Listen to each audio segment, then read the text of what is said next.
Assalamualaikum warahmatullahi wabarakatuh. Perkenalkan, saya Laila Surandayani, mahasiswi keperawatan semester 7 Institut Medika Dr. Gigi Suherman. Di sini saya akan memberikan edukasi tentang pencegahan COVID untuk memenuhi tugas keperawatan bencana oleh dosen mengampu Ibu Dr. Christine. Di sini saya akan menjelaskan tentang apa itu virus corona. Mungkin di sini bapak-bapak, ibu, dan teman-teman semua sudah pada tahu apa itu virus corona.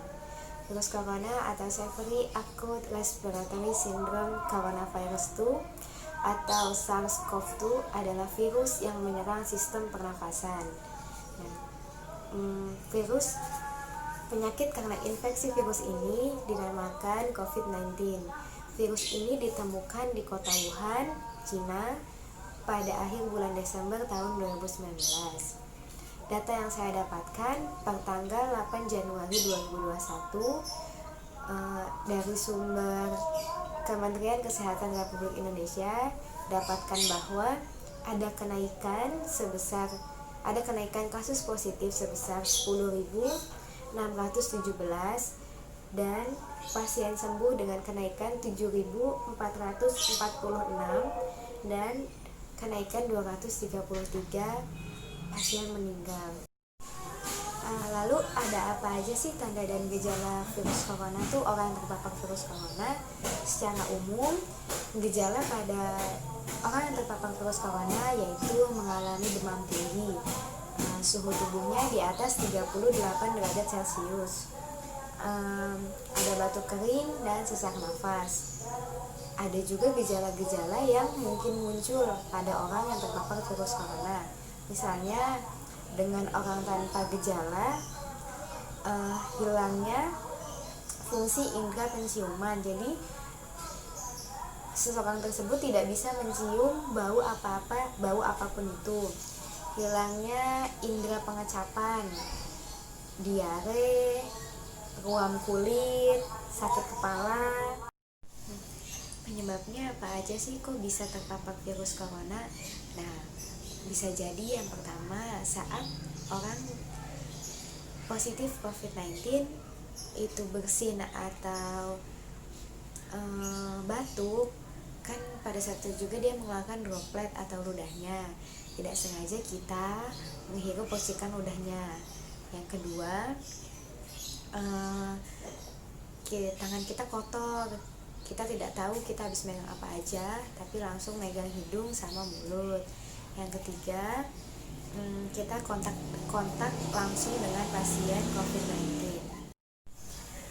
Upaya apa aja sih atau mitigasi bencana apa? Ini kan pandemi ini termasuk bencana. Mitigasi bencana apa yang bisa kita lakukan untuk tidak terpapar virus COVID-19? Ingat pesan ibu 3M plus 1T. Yang pertama, mencuci tangan. Cara mencuci tangan dengan 6 langkah ya teman-teman semua. Pertama, mencuci tangan. Kita bisa mencuci tangan dengan hand wash dan air mengalir selama 20 detik atau menggunakan cairan hand sanitizer.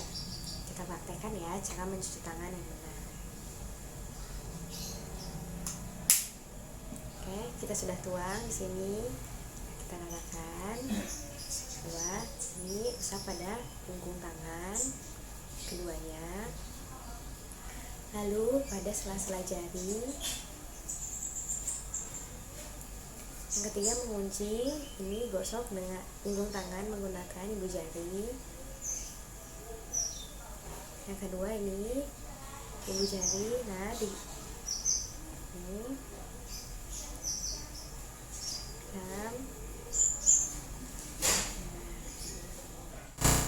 Yang kedua, menggunakan masker. Kita bisa menggunakan masker kain, masker medis.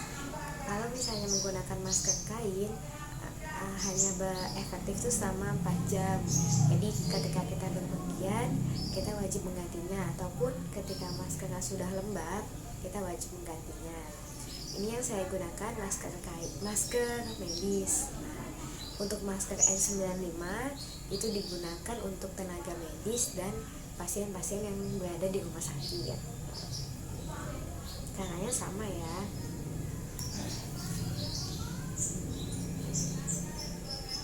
Nah ini yang atas ini kita sesuaikan dengan hidung kita. Nah ini jangan sampai ada celah. Nah ini harus menutupi dari hidung sampai dagu ya gini. Dan yang ketiga, menjaga jarak. Dan 1T-nya tidak berkerumun. Hindari kerumunan. Apabila kita ingin berpergian, tetap mematuhi protokol kesehatan 3M+1T-nya. Tapi kalau misalnya tidak terlalu penting untuk keluar, lebih baik di rumah saja. Lalu selanjutnya kita bisa mengkonsumsi vitamin C, menjaga pola hidup bersih dan sehat, mengkonsumsi buah-buahan dan sayuran, istirahat yang cukup, dan jangan lupa olahraga. Kita bisa tes apa aja sih untuk mengetahui apakah kita terpapar virus corona atau tidak? Yang pertama ada rapid test antibody, yang kedua ada swab antigen, yang ketiga ada swab PCR. Untuk swab antigen ini hasilnya hanya berlaku 3 hari gitu. Dan swab PCR ini lebih akurat lagi hasilnya. Upaya apa aja sih yang bisa kita lakukan saat kita mengetahui bahwa kita atau teman kita, saudara kita, tetangga kita terpapar virus corona? Kita akan melakukan isolasi mandiri di rumah selama 2 minggu. Tetapi untuk gejala yang berat akan dirujuk ke rumah sakit. Lalu selama isolasi mandiri di rumah, ada nih protokol kesehatannya. Pertama, misalnya dari kita sendiri, kita aja nih yang positif, tapi keluarga kita tidak. Maka kita pisah kamar. Pertama, kedua, kita alat makan dan alat mandi berbeda dengan yang lainnya. Lagi nih, yang ketiga itu pastikan kita itu selalu pakai masker di rumah dan selalu menjaga pola hidup bersih dan sehat, cuci tangan. Terus pastikan rumah itu harus selalu bersih. Terus pastikan sinar matahari itu masuk ke dalam rumah, jadi cukup masuk, jadi kita bisa terkena sinar matahari walaupun di dalam rumah. Tetap menjaga jarak dengan keluarga lain, tetap berpikir positif, tetap menjaga imunitas tubuh dengan mungkin berolahraga kecil di dalam rumah, tetap mengkonsumsi vitamin C, buah-buahan, dan tetap semangat. Oke.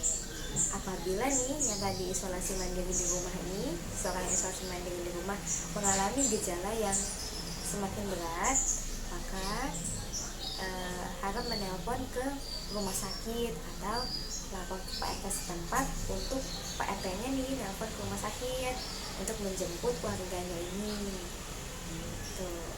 Kenapa sih harus dijemput? Karena untuk mengurangi pasien COVID ini keluar rumah, jadi langsung dijemput oleh pihak tenaga medis.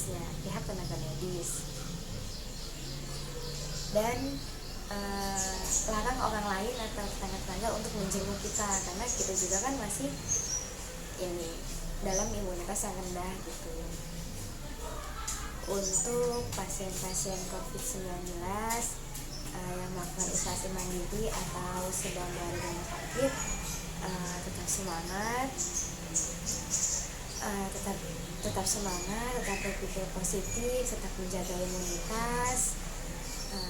Bismillah, semoga kita semua sembuh dan semoga pandemi COVID-19 ini cepat berakhir dan kita kembali hidup normal kembali, dan kita kembali seperti sedia kala.